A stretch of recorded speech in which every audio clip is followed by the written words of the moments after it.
Bedanya pasar di sini sama pasar di Indonesia yaitu kalau pasar di sini itu harganya biasanya lebih mahal daripada di supermarket ya.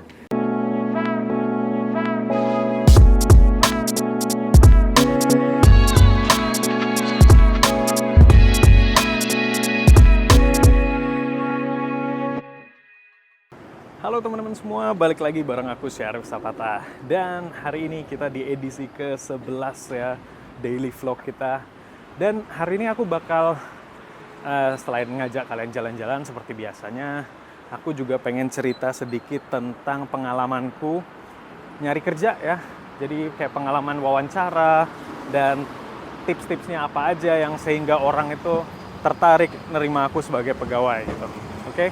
Dan mungkin ini bisa berguna juga buat kalian yang lagi mau mencari kerja di nggak hanya di luar negeri aja, di dalam negeri juga aku rasa ya, karena ini tipsnya bakal berguna kayaknya secara global gitu.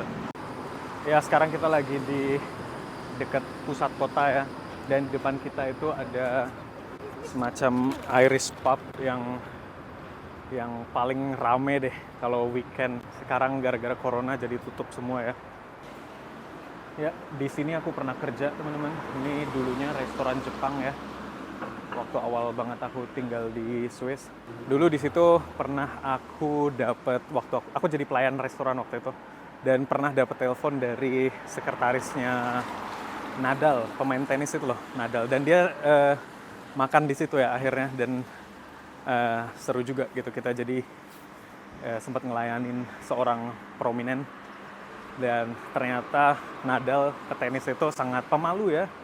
Jadi aslinya walaupun di lapangan dia terlihat sangat gimana gitu, tapi aslinya orangnya ternyata sangat pemalu.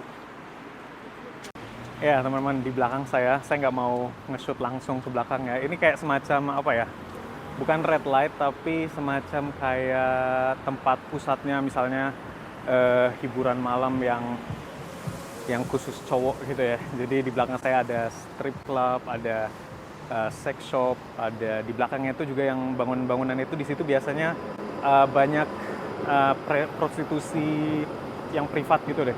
Jadi yang orang nawarin jasa prostitusi di situ ya. Dan itu legal dan mereka memang terpusat ya. Jadi orang udah tahu kalau misalnya cowok masuk ke dalam bangunan di belakang saya itu berarti tujuannya apa, udah tahu mereka. Di Basel atau di Swiss itu prostitusi itu legal ya.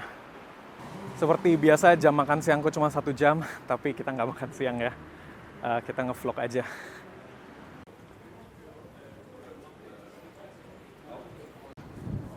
Ya ini kita di jalan utama buat malam minggu ya. Di tempat hiburan kiri kanan itu semua bar sama restoran di sini semua. Ini kalau malam minggu rame sekali teman-teman. Bahkan di masa pandemi ini ya. Jadi jarak kantorku dari rumahku itu sebenarnya nggak begitu jauh ya. Sebenarnya kalau jalan kaki mungkin 30 menit lah. Bisa jalan kaki, cuman biasanya aku naik kendaraan umum sih. Tuh ada sepeda, sebenarnya itu dilarang teman-teman ya, karena ini jalan satu arah. Dan aku pernah bayar hampir 2 juta rupiah. Cuman buat bayar denda aja, naik sepeda ngelewatin jalan ini. Karena di jalan ini sebenarnya nggak boleh dilewatin. Ini pejalan kaki cuman yang boleh lewat sini, sama kendaraan juga arahnya harus jelas ya. Ya aku belum pernah ditilang pakai mobil di sini, tapi yang pernah aku ditilang itu pakai sepeda. Jadi ya begitulah ketatnya law enforcement di sini ya.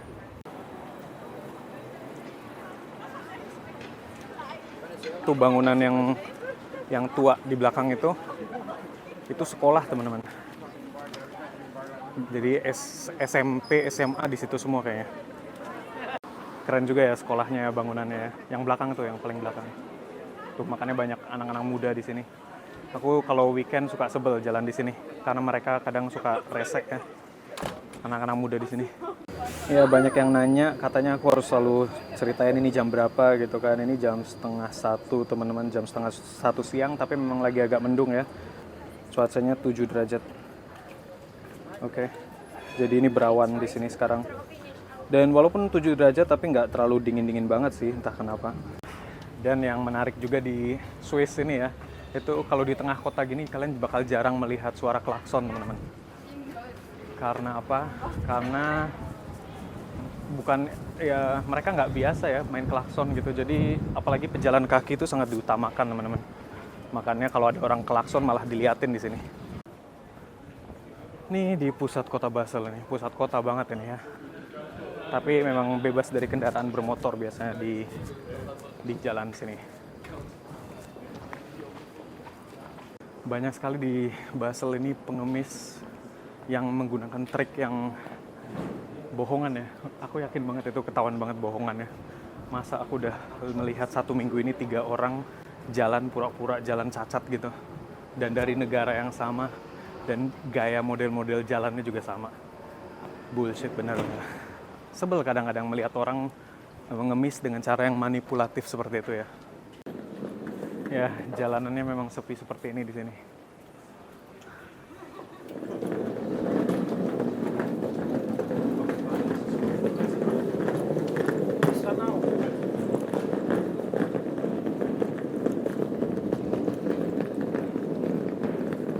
Ya, itu di depan dekat balai kota ya, kita ya sekarang ya. Oke, ini kayaknya tram saya. Saya harus jalan ke rumah, pulang ke rumah naik tram. Oh bukan ding, sorry bukan. Tapi kita nih di depan balai kota, dan di depan balai kota gini biasanya banyak yang jual makanan ya.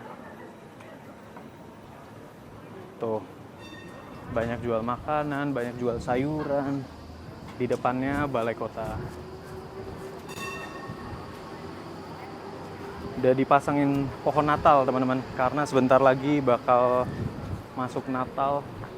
Dan Natal di sini benar-benar sesuatu yang luar biasa ya buat orang Eropa ya. Kayak Lebaran lah kalau di Indonesia.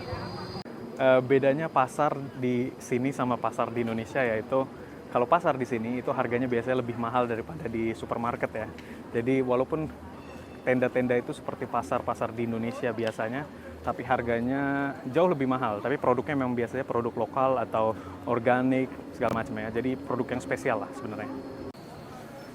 Kita ngelewatin pohon Natal ini setiap tahun ya, dipasang di lokasi yang sama.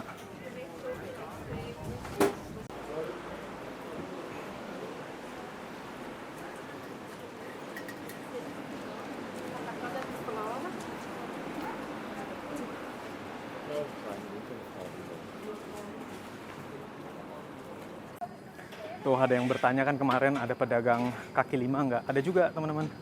Tapi perizinannya nggak mudah ya. Maksudnya nggak semua orang bisa gitu ngelakuin hal yang sama. Tapi ada juga. Dan mereka memberi limit biasanya. Jadi kalau udah ada penjual di situ ya nggak bisa terus ada 10 penjual yang sama dengan artikel yang sama ya. Jadi jualannya harus berbeda, tapi saya nggak tahu sih aturan mainnya seperti apa pastinya. Oke, kita duduk di situ di depan saya tuh dan kita bakal ngobrol ya. Ya, teman-teman. Jadi yang mau aku ceritain sini tentang pengalaman cari kerja. Jadi sebenarnya buat cari kerja itu sebenarnya pada umumnya buat orang asing agak lebih susah ya, khususnya buat kerjaan yang bukan kerjaan yang membutuhkan skill lebih gitu. Jadi maksud saya skill lebih itu maksudnya kerjaan yang seperti engineer gitu, bukan misalnya pekerjaan seperti tukang cuci piring, membantu rumah tangga atau seperti itu ya. Itu biasanya mereka agak lebih detail seleksinya gitu kan, karena izinnya juga susah. Kalau misalnya untuk ngasih kerjaan ke orang asing itu mereka harus memberi argumentasi sebenarnya apakah orang asing ini memang harus boleh kerja di sini, apakah masih ada orang Eropa yang bisa ngelakuin kerjaan yang sama gitu ya. Tapi hal ini sebenarnya udah kalau kalian menikah itu juga udah nggak perlu lagi, karena begitu kalian menikah kalian punya izin kerja secara otomatis ya. Ya beruntungnya orang Indonesia itu sebenarnya punya image yang nggak jelek banget ya di Eropa ya teman-teman. Jadi beda dengan misalnya kayak orang Turki, orang Arab, atau mungkin orang Thailand gitu ya. Karena mereka orang sini kayak sudah punya kadang ada stigma masyarakat tentang kelompok masyarakat ini ya. Jadi Ya, dan orang Indonesia itu sebenarnya lebih cenderung netral gitu. Jadi ketika kita bekerja itu nggak begitu susah sebenarnya. Nah, yang saya mau bilang itu ketika kamu sebagai orang asing terus kamu melamar kerja dan terus kamu ngelakuin interview, orang sini tuh bakal sangat impress banget kalau kalian itu berintegrasi ya. Maksudnya kalau bahasa Jerman kalian bagus, walaupun kalian nggak 100% bisa ngomong bahasa Jerman, tapi kalau kalian bisa nyebutin beberapa kata atau hal-hal sederhana dalam bahasa Jerman ya, dan itu mereka sangat respect sekali. Dan saya biasanya selalu ditanya komentar mereka, misalnya kita lagi interview gitu, wah bahasa Jerman kamu bagus sekali, mereka selalu bilang gitu kan, kamu gimana, belajar di mana gitu. Dan di situ kamu harus sudah bisa nyiapin apa ya, kayak jawaban yang juga ada unsur humornya juga gitu loh. Dan kalau kamu bisa buat mereka ketawa ketika interview, itu udah positif banget sih. Itu pengalamanku. Jadi aku selalu bilang, gimana kamu belajar bahasa Jerman? Aku bilang, ya aku di Indonesia dulu sebenarnya ngomong, kalau begitu pertama kali kesini itu pakai bahasa Inggris, tapi aku banyak improve bahasa Jerman itu ketika di dapur, aku bilang, karena aku dulu kerja sebagai pencuci piring. Jadi aku ceritain bahwa kalau di dapur itu orangnya keras gitu, dan kamu harus gerak cepat, harus respon cepat. Makanya kamu secara tidak langsung harus melatih bahasa Jerman kamu, harus melatih pendengaran kamu secara baik gitu kan, supaya kamu tidak teman-teman, tadi saya pas lagi ngevlog ternyata ada teman lewat gitu ya. Ucok ya namanya. Halo, ya. Kamu udah lama di sini? Udah 2 tahun. Udah 2 tahun, tapi dari Leng ya? Ya, tinggalnya di Leng. Tinggalnya di Leng, terus iseng aja main kesini atau gimana? Iseng aja sih main kesini. Terus tadi aku lihat sana, kayaknya Mas Arif gitu. Coba saya lihat dari tempat ke sana. Oh ya, iya, bener ya. Saya samperin di sini. Oh iya. Sering lihat asik video-videonya. Iya, aku lagi mulai ini sih daily vlog sekarang. Jadi tiap hari nyoba bikin vlog gitu. Oke. Jadi cuman main aja, dari Leng jauh sebenarnya ke sini. Iya, lumayan. Lumayan. Ya, ngapain di Swiss? Oh, kerja ya. Kerja sekarang di hotel juga di Lenkerhof itu. Wow. Oh, enggak, di Waltrannya. Di Waltrannya. Oke. Tapi datang dari Indonesia langsung buat kerja. Oh, enggak, saya Nikah sama orang sini. Di sini. Oke. Tapi enggak di sini istrinya. Oh, itu. Di itu mertua. Oh, ya udah. Ya udah deh kalau gitu. Oh ya. Have fun ya di Basel ya. Siapa namanya? Ucok. Tapi nama asli itu Ucok. Ucok. Oke. Ya, add aja di Instagram atau di Facebook. Oh ya. Nanti kapan-kapan ketemu lagi. Siap. Ya, yuk, salam buat istri. Wah, ternyata ketemu orang Indonesia yang nggak nyangka ada yang sering nonton juga vlog kita di sini. Jadi lupa tadi di mana sampai mana kita. Ya, jadi kalian harus sudah nyiapin jurus-jurus jawaban-jawaban kalian yang ada humornya gitu ya. Dan itu biasanya kalian bakal langsung dapat simpati dari mereka. Ups, salah, anginnya banyak.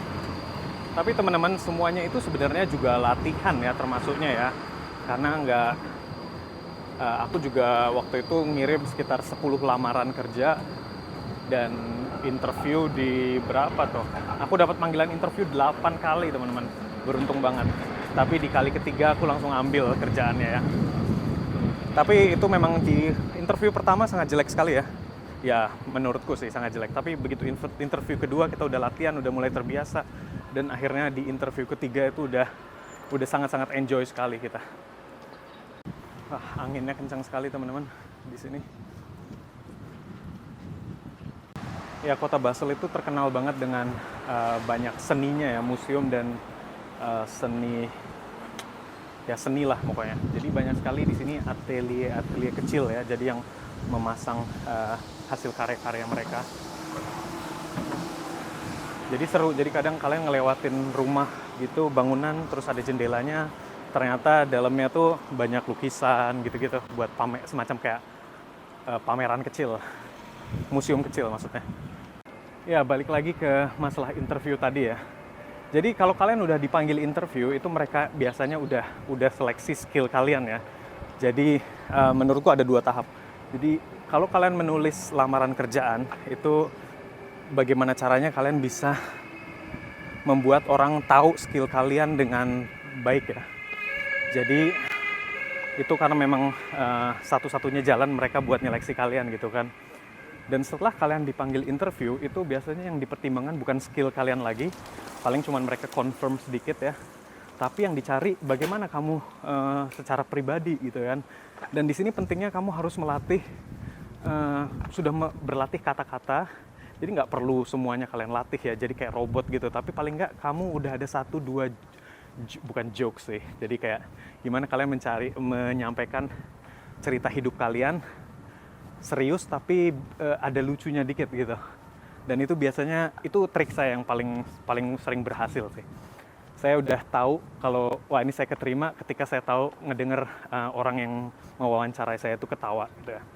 Bahkan di wawancara kedua waktu bos besarnya pun ikut di dalam ruang wawancara itu, saya tetap pakai kata-kata yang sudah saya latih tersebut sehingga mereka bisa ketawa gitu.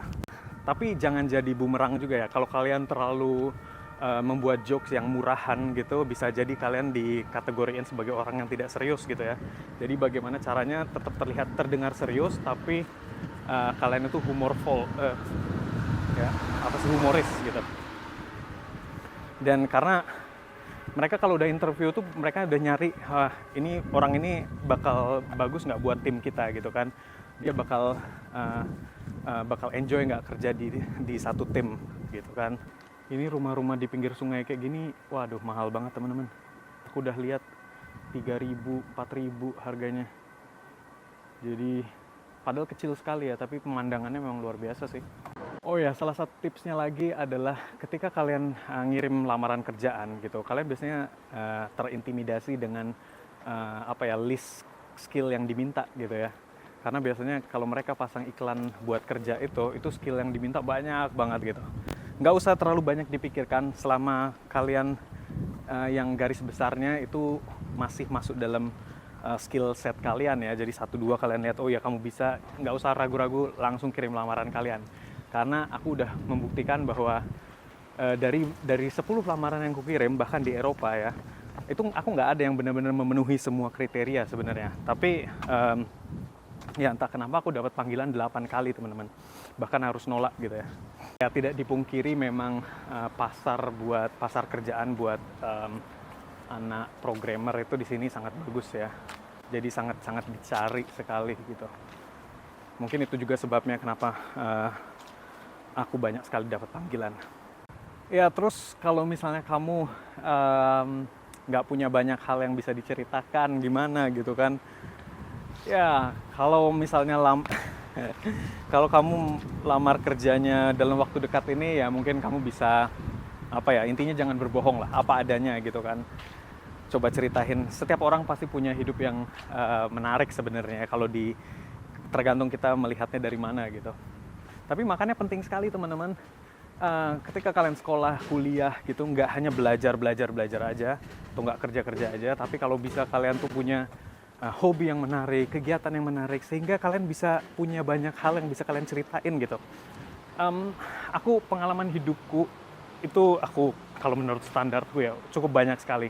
Jadi aku kalau ke interview atau misalnya harus disuruh ceritain tentang pengalaman hidup gitu, aku nggak kesulitan karena aku punya banyak sekali hal-hal yang bisa aku ceritain gitu. Dan aku nggak peduli sebenarnya apakah kalian bakal bosen dengan cerita itu atau enggak gitu. Yang penting selama 1-2 orang gitu tertarik dengan cerita itu dan bisa bermanfaat buat orang tersebut itu udah cukup gitu ya. Karena kita nggak bisa membuat diri kita menarik untuk semua orang. Jadi dan kalian juga nggak perlu berfokus pada hal itu sebenarnya. Oke teman-teman, sampai di sini dulu aja videonya. Aku cuman punya waktu 5 menit lagi sebelum meetingku lanjut. Dan makanya semoga bermanfaat apa yang udah aku sampaikan. Dan jangan lupa share video ini buat teman-teman yang membutuhkan. Karena kita nggak tahu, mungkin tetangga kalian butuh, keluarga kalian butuh. Like dan subscribe biar muncul di algoritma YouTube ya. Ya udah, sehat selalu dan sampai jumpa lagi di video-video berikutnya. Oke, aku bakal jawab beberapa pertanyaan dari kalian seperti ini, misalnya UMR di Swiss berapa bang? UMR itu nggak ada secara global secara global, maksudnya seluruh Swiss itu nggak ada yang pasti gitu ya. Jadi setiap kanton itu, setiap provinsi itu punya ketentuan sendiri. Tapi bisa aku bilang rata-rata itu sekitar 50 jutaan ya UMR di Swiss ya. Kak, coba juga ngevlog sambil review makanan khas Swiss juga dong. Ya, aku bukan mau menghina Swiss tentang makanan tradisionalnya, tapi memang makanan Swiss itu ragamnya nggak banyak sekali sih sebenarnya. Kalaupun ada itu misalnya modifikasi ya. Tapi ya nanti deh, ada beberapa yang ciri khas sekali yang aku bisa review gitu. Tapi kalian pasti sudah sering lihat gitu, semacam kayak fondue, raclette gitu ya. Sorry teman-teman, kita lanjut tanya jawabnya nanti ya. Aku harus agak lari karena bentar lagi meetingku lanjut. Aduh, jangan sampai kita terlambat ya, karena reputasi kalian harus juga jaga. Ya udah, bye-bye.